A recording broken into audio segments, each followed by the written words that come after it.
ഈ ലോകത്തെ ഏറ്റവും മോശം രാജ്യം ഏതാണെന്ന് ചോദിച്ചാൽ ചിലപ്പോൾ പെട്ടെന്നൊരു ഉത്തരം പറയാൻ പറ്റില്ല. എന്നാൽ വാസ്തവത്തിൽ നമ്മുടെ അയൽരാജ്യമായ ബംഗ്ലാദേശ് ആ സ്ഥാനത്തിന് എന്തുകൊണ്ടും യോഗ്യരാണ്. അവിടുത്തെ ജനങ്ങളുടെ സ്വഭാവവും നിലവാരവും ഒക്കെ നമ്മൾ സാമൂഹിക മാധ്യമങ്ങളിൽ കൂടി നിരന്തരം കാണുന്നുണ്ട്. ക്രിക്കറ്റ്, രാഷ്ട്രീയം എന്നീ വിഷയങ്ങളടക്കം എല്ലാത്തിലുമുള്ള ഇവരുടെ പ്രതികരണം അങ്ങേയറ്റം അറപ്പ് ഉളവാക്കുന്നതാണ്. കണക്കുകൾ അനുസരിച്ച് വത്തിക്കാൻ സിറ്റിയും പലസ്തീനും അടക്കം 195 രാജ്യങ്ങൾ ഈ ലോകത്തുണ്ട്. അതിലേറ്റവും ജനസാന്ദ്രത കൂടിയ രാജ്യങ്ങളിൽ ഒന്നാണ് ഈ ബംഗ്ലാദേശ്. ജനസംഖ്യയുടെ കാര്യത്തിൽ വളരെ മുമ്പിലും സാമ്പത്തികമായി വളരെ പിന്നിലുമാണ് ബംഗ്ലാദേശ്. ജനസാന്ദ്രത കൂടിയ മക്കാവു, മൊണാക്കോ, സിംഗപ്പൂർ, ഹോങ്കോങ് എന്നീ രാജ്യങ്ങളുടെ ലിസ്റ്റിലാണ് പരമദരിദ്രരായ ബംഗ്ലാദേശും ഉള്ളത്. ബംഗ്ലാദേശിൽ ഒരു ചതുരശ്ര കിലോമീറ്ററിലേറെ കുറെ 1300ഓളം ആളുകളാണ് താമസിക്കുന്നത്. ലോകത്ത് 15 കോടിയിലധികം ജനസംഖ്യയുള്ള 8 രാജ്യങ്ങളിൽ ഇന്നേ വരെ ഒളിമ്പിക്സിൽ നിന്ന് ഒരു മെഡലും കിട്ടാത്ത രാജ്യം എന്ന നാണക്കേടും ഇവർക്ക് മാത്രമാണ്. ഏതാണ്ട് 18 കോടിയോളം ജനങ്ങളുള്ള ബംഗ്ലാദേശ് ഒളിമ്പിക്സ് മാത്രമല്ല, ക്രിക്കറ്റ്, ഫുട്ബോൾ, ഹോക്കി പോലെ പല കളികളിലും ഒരുപാട് കാലമായി പങ്കെടുക്കുന്നു എങ്കിലും ഇതുവരെ ഒരു മേജർ ട്രോഫി പോലും നേടാൻ കഴിഞ്ഞിട്ടില്ല. ഏറ്റവും മലിനമായ രാജ്യം കൂടെയാണ് ബംഗ്ലാദേശ്. ജലം, വായു, കര മലിനീകരണത്തിൽ ബംഗ്ലാദേശ് എന്നും മുന്നിൽ തന്നെയാണ്.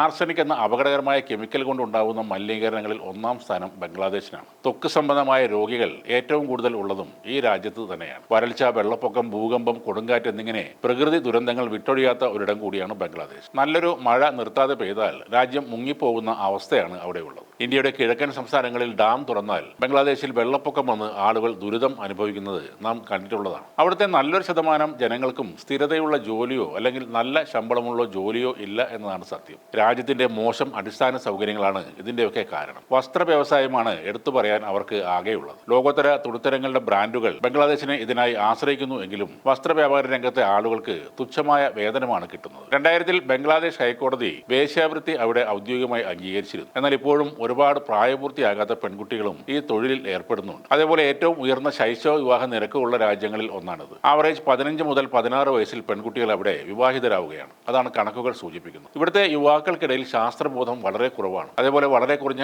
IQ ലെവലാണ് ബംഗ്ലാദേശികൾക്കുള്ളത്. ശാസ്ത്ര സാങ്കേതിക രംഗം എന്നൊരു വിഭാഗം പോലും ഈ രാജ്യത്തിനില്ല. സാധാരണയായി സോഷ്യൽ മീഡിയയിൽ ഇന്ത്യക്കാരെ ചീത്ത വിളിക്കാനും ശ്രീലങ്കക്കാരെ വെല്ലുവിളിക്കാനുമാണ് ഇവർ വരുന്നത്. ലോക നിലവാരത്തിലുള്ള ഒരു കലാകാരനോ കായിക താരമോ ലോക നേതാവോ ശാസ്ത്രജ്ഞനോ ഒന്നും അവർക്കില്ല. പല കാര്യങ്ങളിലും ബംഗ്ലാദേശിനേക്കാൾ പിന്നിൽ നിൽക്കുന്ന രാജ്യങ്ങളും ഈ ലോകത്തുണ്ട്. പക്ഷേ അവരൊന്നും സാംസ്കാരികമായി ഇത്രയ്ക്ക് അധപ്പതിച്ച ആളുകളല്ല.